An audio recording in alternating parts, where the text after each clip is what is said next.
Hello guys, welcome back to our YouTube channel. Today's important problem, ये हमारा module का last problem रहेगा। Important problem, let us see how to solve. Accelerometer with a mass of 0.01 kg and a damping ratio 0.707 is to be designed. Okay, so what is the given things? Just you have to write down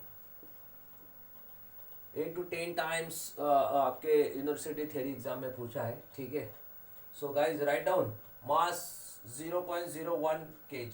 Okay, the value of zeta is 0.707. Next,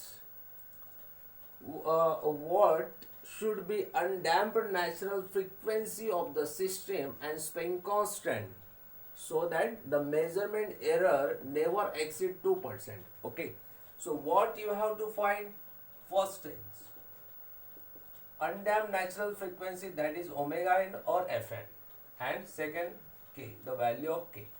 Measurement error is given, so concentrate guys here.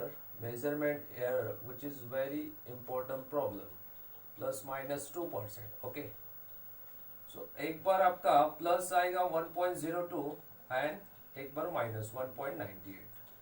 ठीक है, so next one, the vibration signal which is to be measured can have a frequency as high as 200 hertz. So that is the value of f is 200 hertz is given. Okay, so we know that the formula z upon y is equals to frequency ratio omega square upon omega n square divided by 1 minus are square brackets whole square plus 2 zeta r उसका whole square. ठीक है, अब ये जो term है ये इधर ले लो. So Z upon Y omega square divided by omega N square. ये टर्म ऊपर जाएगी तो क्या बन जाएगा? Z omega N square divided by omega square Y. ये हो गया आपका एक्सेलरेशन रेशियो.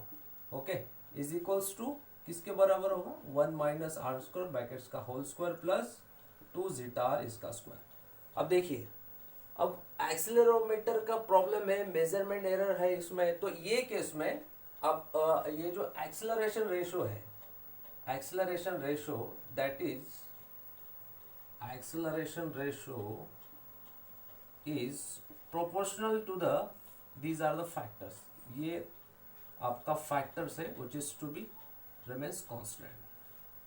ठीक है, तो ये कंडीशन रहेगी. तो आपको ध्यान देना है कि प्रॉब्लम जो है मेजरमेंट एरर का ही है, लेकिन वाइब्रोमीटर इंस्ट्रूमेंट है या एक्सेलरोमीटर है. ठीक है, तो वो चीज आपको देखना है. अब ये आपको the value of zeta, zeta का जो वैल्यू है उसके ऊपर डिपेंड करेगा आप पॉजिटिव वैल्यू लेंगे या नेगेटिव वैल्यू लेंगे. ठीक है, तो ये कहाँ से डिसाइड करेंगे हम लोग? जो ग्राफ है उससे हम लोग डिसाइड करते हैं. ठीक है, जो आपका ग्राफ क्या इंडिकेट करता है गाइस? देखिए, like this acceleration ratio versus omega N square Z upon omega square Y versus frequency ratio. Okay, 1 2 3 1 2 3 4. Okay, so ये ग्राफ से आपका जो क्या इंडिकेट कर रहा है, यहाँ से आपका द वैल्यू ऑफ जीटा का जो वैल्यू है 0 होगा, इधर होगा आपका मान लो 0.2.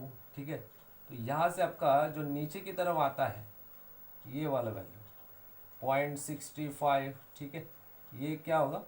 0.707. ओके, तो जीटा का वैल्यू जो है 1 के नीचे है, मतलब यहाँ पे कौन सा पॉइंट है आपका? 0.99 98. इधर क्या होगा? 1.0 1.02 लाइक दिस. सो ये रेशो जो है अब 0.707 ये नीचे की तरफ है ना, जीटा का वैल्यू 1 के नीचे, तो मतलब आपको ये लेना है, ये वाला रेशो आपको कंसिडर करना है. ठीक है, so 0.98 that must be equals to 1 upon under root of 1 minus are square brackets whole square plus zeta का वैल्यू डाल दो. कितना है? 0.707 into r bracket whole square. अगर आप कैल्शियम में इसको सॉल्व करोगे 0.98 into under root of this term is equals to 1 करके, तो आर के जगह पे यू हैव टू कैल्शियम में आप आर की जगह पर एक्स लेना है, तो कैल्शियम में आपको द वैल्यू ऑफ आर मिलेगा. So let me check the value of R if you solve in calcium. So definitely you will get 0.45. Okay. So इस तरह से आपको प्रॉब्लम सॉल्व करना है. सो गाइस देखिए, फ्रीक्वेंसी रेशो आप जानते हैं omega upon omega n. Again f के टर्म में लेंगे तो एफ अपॉन एफ एन. ठीक है. सो एफ एन अभी आपको गिवन है, एफ दिया है, तो एफ एन फाइंड आउट करना है. फ्रीक्वेंसी रेशियो मालूम है 0.45 is equal to f 200 upon f n. So f n का वैल्यू आपको मिल जाएगा 444.44 in hertz.